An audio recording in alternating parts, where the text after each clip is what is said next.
Well, right now you're looking live at the Cuyahoga County Board of Elections. And for the first time this election cycle, voters all over the state can cast their ballot until 7 tonight. The extended hours continue all week, and you'll even have a chance to cast your ballot over the weekend and Monday of next week.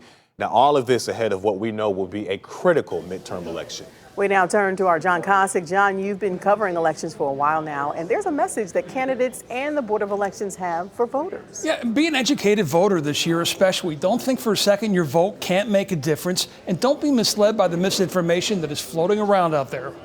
Betsy Stuber of Cleveland Heights is among those taking advantage of something that only 19 states offer. No excuse early voting, dropping off her ballot at the BOE's drop box. I dropped my ballot off. I'm excited that the vote's in, and I trust this box implicitly. Trust is the operative word. The drop box is safe, it is secure, and if you choose not to mail your ballot in, it is the only place you can drop off your vote by mail ballot. One of the myths is you can take it to your polling place. You can't. You can drop off your vote by mail ballot here on Election Day, but you cannot drop it off at your local polling location. They are not able to accept it. If you do, you'll still be able to vote provisional. A provisional ballot is one you cast when your eligibility is in question. Once your eligibility is verified, then the ballot will be counted, which is another myth the folks here often hear. These ballots always count.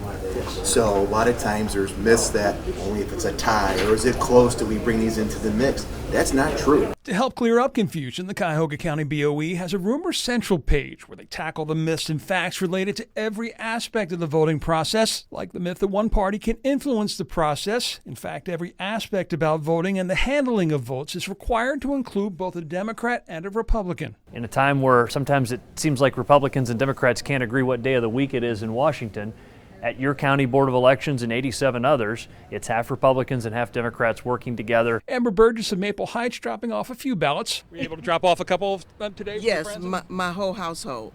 We voted from home.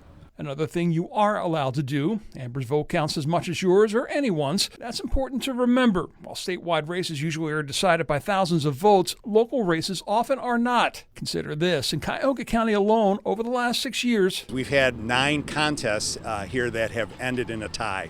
2 more that were won by one vote. Across the state, there were 18 ties last year, most decided then by a coin flip. And so making sure that every voice can be heard and that every legitimate, honest ballot is counted is a big priority for all of us.